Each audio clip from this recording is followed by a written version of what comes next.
Hey folks, welcome back to Tenta Outdoors. My name is Alan from Season 10 of Alone. Today is Alone Season 12, Episode 4 recap. Stick around, it's a good one. Couple corrections this week. Last episode, I spoke about Pablo's fishing lure. When I criticized it for being too light, he made it light on purpose to keep it closer to the surface so it would not get snagged on the bottom. I also made a mistake regarding Pablo's equipment. I said he didn't have a tarp when in fact he did. The last episode finished at around day 4 or 5, and already we've had 4 people removed from the competition. We are down to 6 people. So first up on the episode, we had Douglas. Now, Douglas spoke about how he had had a tough night. The temperatures went down quite low and he was actually cold, and he realized he needs to work on substantiating his shelter, because up until this point in the game, his shelter was just a basic frame of wood, and he really wants to work on reinforcing it to help him keep warmer at night. So Douglas wanted to collect dry grass and thatch it, but there wasn't enough in his area, so he used bulrushes to insulate his shelter. Douglas's next scene, he speaks about how he had such a great childhood, and he grew up in an area where he had lots of forests around him, thousands of acres he spent roaming, building, finding, experimenting. Even though he didn't realize it at the time, he was using primitive technology, which is his passion in life today. Up next in the episode was Doug, and again, they started off his first scene in fast motion, doing a variety of different things. And then he started singing a song. The best part of waking up is buffalo thorn leaf in your cup.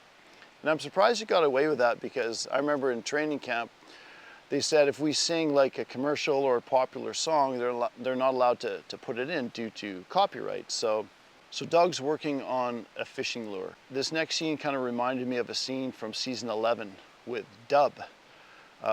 Dub had a belt with some sort of pattern on it. It was either like a fish pattern, like a fish scale pattern, or actual small fishes. I can't really remember, but Doug used some decoration from his belt to help construct a really awesome looking fishing fly.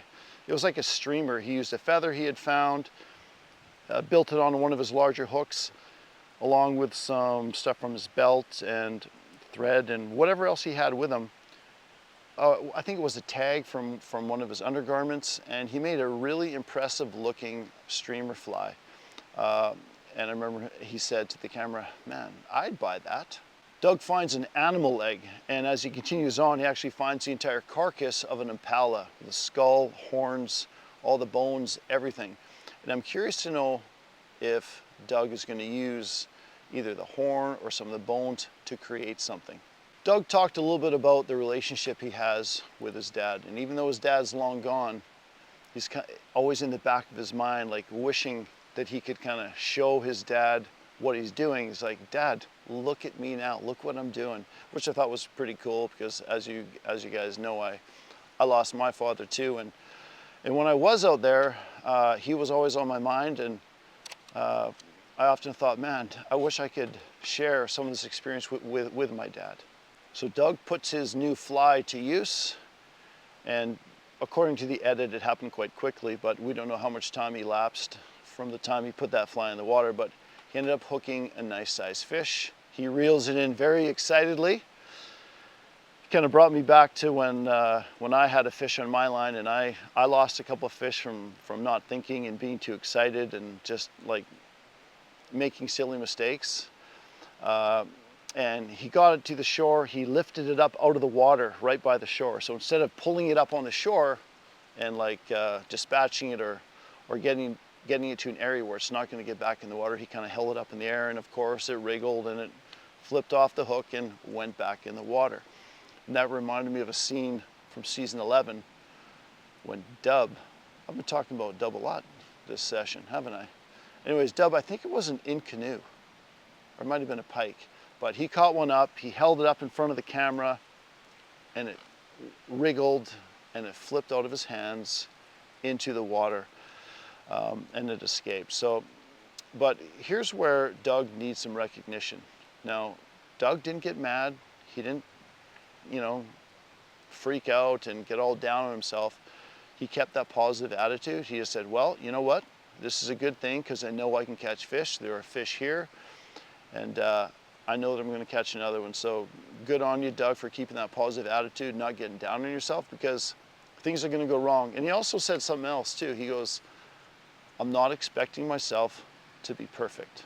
Doug's next scene, he is looking for a scorpion. He finds one, he cuts off his stinger, kills it quickly. Now this is going to gross some people out who who aren't good around insects, but he actually roasts the scorpion over the fire and consumes it. And I can't remember how many grams of protein were in there, but it was more than I expected. And he actually seemed to enjoy it. It seemed easy for him to eat it. He didn't get squirmish or grossed out or dry heaved like I did when I was eating fish eggs.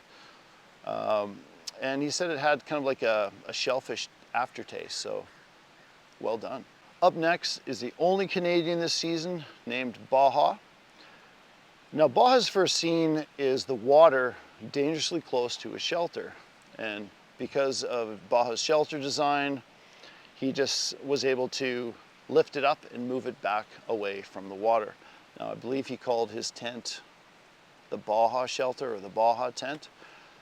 So that design is pretty cool, that you can just simply lift it up and move it around whenever you want to. Many shelters on the show don't have that capability. Baja talks about dehydration and drinking enough water, and he's making effort to consume at least 4 to 5 liters of water a day. Now hunting's always on his mind, but he mentions that it's super tough hunting. And it's like he's in a stadium, he's in the center of the stadium, and all the animals are around him watching him, and he's very aware that the animals know he's there. Baja's next comment was interesting. He's having some regret about not bringing a ferro rod. And understandably, we watched him kind of struggle using the bow and drill fire on that first day after he moved his camp, but he seems to be keeping his fire going and being reasonably successful with the bow and drill. So Baja revealed to the audience that he didn't bring fishing supplies as part of his 10 items. What he did bring though was a bunch of bank line instead of paracord. And I think he chose that because you're allowed to take a lot more bank line than paracord. And he had enough confidence in his ability to adapt to still catch fish with what he brought. So he ended up finding a piece of wire from somewhere, and he formed it into a round hook, which is designed to catch fish without setting the hook. And he attached it to his bank line and was able to put a set line out in the water. Now I'm not sure if he undid some of his bank line to make it thinner. He got a line in the water without bringing any fishing supplies, which is impressive. So his next scene, he's at his shelter, it's dark, and he's not feeling accomplished. He didn't feel like he had a great day. He's feeling hungry, and he's actually feeling kind of down. Next, he hears a splashing in the water. He rips down to the water, and on his bank line and wire hook that he formed, he caught a 4-pound, 30-inch catfish. Well done. Now I'm trying to think back in previous seasons of Alone, and I was trying to remember if somebody who didn't bring any fishing equipment was able to catch fish that big, or any fish at all for that matter, on something that they completely fashioned out of whatever they could find, like a wire hook. Correct me if I'm wrong, leave something in the comments, but I don't remember anybody catching fish on a line and a hook that didn't bring any fishing equipment with them, excluding gill nets. Next scene, Baja is gonna make fish head soup out of the catfish. Now, like you, I was probably nervous because I thought back to what another contestant did, Colton, with the catfish head. He boiled the soup, boiled the head, ate the slime, and felt really disgusting, and kind of turned him off the taste of fish. But not Baja. Man, Baja boiled that thing up, and drinking the broth, he seemed to really be enjoying it. But one thing Baja did do was he added some salt to the broth, and not only, I'm sure, did it improve the taste substantially, but it also provided some salt to help stave off dehydration. Next up on the episode, we have Katie. Finally, because the audience really hasn't been shown too much of Katie, so I'm glad that the editors are going to show us a lot of Katie this episode. So Katie's first scene is eating more prickly pear, and she notices 9 water buck grazing close to her camp. And she alludes to just observing them, watching them, and learning their habits before she plans on an ambush. I love it. So Katie did catch a fish. They showed, I think it was on her first day, but she's been doing a lot of foraging, and she wants to focus more of her attention on fishing and dialing in that situation and just planning on observing the animals more before she plans on putting a lot of time hunting them. So throughout this episode, I did notice a lot of contestants are hand casting. I just want to speak on this a little bit. I mean, I did all my hand casting throughout my season, and I was able to catch enough fish to sustain myself, but I did catch some grief from viewers on Reddit and whatnot, and some other comments online about why I didn't build a rod. And I just found it interesting that most people are choosing to hand cast, and I haven't seen anyone build a rod yet. And if they did, they haven't used it or it didn't make the edit. Katie talks about her son Hunter and the connection she has with him, and that it's his 12th birthday. Katie notices a bird called an ibis close by on the shore. She grabs her bow, she goes on a short stalk, boom, then there's commercial. So after the commercial, they show her draw her bow and release an arrow towards the ibis. Unfortunately, she missed and the ibis takes off. I just want to speak on that a little bit. Now, I practiced with my bow a lot for the show. I practiced shooting at grouse-sized targets because I knew there was going to be grouse for the area. And man, I was hitting grouse-sized targets out to 20 yards fairly easily. But man, when I got out there, I mean, I did end up getting 5 grouse with my bow, but I missed a lot more than 5 grouse on easy shots. Now, I don't know, it's because I didn't have a warm-up. I was super nervous when I'm shooting at the grouse because I know that if I do get that grouse, that's another 2 days worth of food, or 1 day anyways. And when you're drawing your bow and you're thinking and you know you need to make that shot, you put all this pressure on yourself, and the instinctive shooting kind of goes out the window a little bit. So I missed shots that I shouldn't have missed. So I totally understand her missing that shot. Katie's next scene, she's setting up some set lines and puts them in the water overnight, hoping that the variety of fish that live in that body of water will be waiting on her line the next morning. Katie talks about creating a new phase in her life. And even if she was to go home, she'd return a little bit different. I didn't come back completely the same. And just when you're out there alone and all the feelings just come to the surface and you have no one to talk to, you're just stuck with your own thoughts and sifting through all these things in your mind. And it just made me a lot more appreciative of what I have and my family. So I think she's realized that really early in the game. Katie notices a lot of water buck tracks on a trail leading to water. And I love this because I talked about this in an earlier recap about, because these animals are so wary and there's not a lot of cover, I think the best way to hunt them would be finding a trail to water or a food source and setting up an ambush site. And this is exactly what Katie is planning to do. She spent this first 8 days or whatever it is, learning, observing, and watching, not rushing to hunt them, but concentrating on fishing. And I think that's such a good idea. Like Douglas, Katie noticed the night got much colder and she was cold. And she realized she needs to build a shelter or improve the shelter that she has. I don't think she's spent too much time on a shelter yet, so she wants to make a half dome shelter to help maintain some of the heat that her body creates, and maybe from her fire with a reflection wall, and just keep some of that heat in and protect her from the elements. So she's making like a dome. It reminded me of the shelter that Peter made in season 11. He stuck limbs in the ground and bent them over across and to create a dome. Something else cool Katie did, she created her own cordage out of the inner bark of a tree, and she's using that cordage she made to tie her shelter together. Very cool. Her scene ends with noticing rain clouds in the distance, and she's very aware that a storm is coming, and it's a good reminder for her to finish her shelter. Next up is Nathan, and it's day 8. Then they show him looking for bait. He's collecting scorpions and storing them in a bait box, so every time he needs to rebait his hook, he doesn't need to go searching for scorpions. He's got like a collection of them ready to go. And he did mention that he may start eating them soon. Nathan talks about how the giant catfish in that body of water are breaking his line. Now this season, it appears that the contestants, if they brought fishing gear, if they chose to, they're allowed to bring a maximum 30-pound test line. On my season it was 20, but this season it's 30. But he's having issues with the breaking, so he decides to weave his 30-pound line together several times to make a 120-pound test line.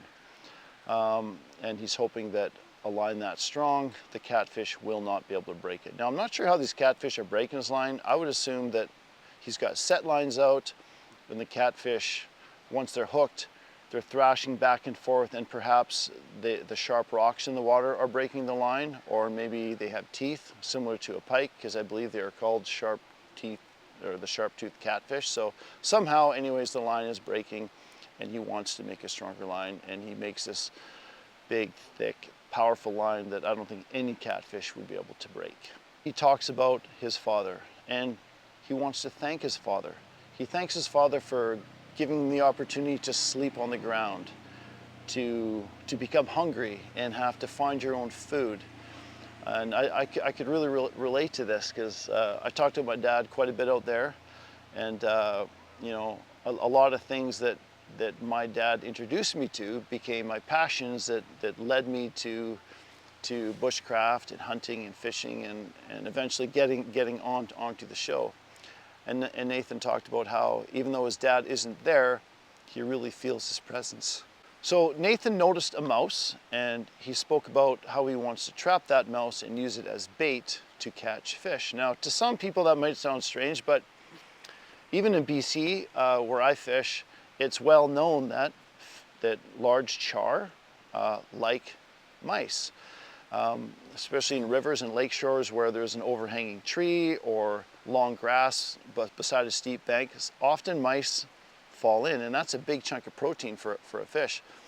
And being a fly fisherman, you can also buy artificial mouse flies, and use them as bait. You cast them out there and you twitch them in. So Nathan constructs a figure 4 trap, hoping to catch a mouse.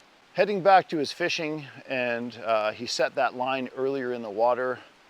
The next scene is Nathan with a very large catfish. I believe they said it was 20 pounds. He was holding it up, so it worked. He was able to catch a large fish, and he apologized to the audience for not filming it. But man, I understand. You're supposed to film 8 hours a day, but when it comes to like exciting times, like I remember moments when I'd be fishing or whatever, and I'd hear a grouse land. Often I didn't grab my camera because I was too excited to go and get to try my opportunity at the grouse. And I was afraid that if I grabbed all my camera gear, by the time I got set up, I'd lose my opportunity at it. So when it comes to getting food that's gonna carry you on in the game several more days, sometimes you didn't grab the camera, but producers don't like that. They want a camera going all the time, either on your head, on your chest, or on your wrist, whatever. They want you filming all the time. So good on you, Nathan, for catching that massive fish. And so they show him with the head of the catfish, and he's got a sharp rock, and he's smashing this catfish head. It looks like he's just smashing it in half with this rock. But he wants to distribute the juices, I guess. So when he puts it in the water, all the oils and juices from the smashed catfish head will distribute in the water and attract other fish to eat it. He did remove the brain though, because later on when he's eating his catfish, he did mention that he had put the brain in the pot, so he didn't waste the brain. He took it out. Then they show him with a big chunk of this catfish head, hand casting this massive piece of bait into the water, and I'd love to see the big fish that's going to put that in its mouth, and I'm hoping he catches that monster catfish. That would be awesome to see.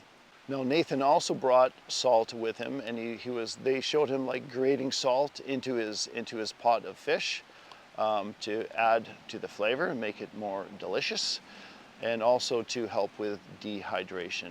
Now I like what Nathan said. This has been talked about before, but he's not roasting his fish over the fire. He's choosing to boil the fish so he doesn't lose any of those very important oils and fats. So he'll eat the meat and then he'll drink the broth and not lose any of that fish's nutrients or fats. Ladies and gentlemen, thank you so much for sticking around to the end of the video. If you have a question, put it in the comments. I'd be happy to answer it. And we'll see you next week. Take care.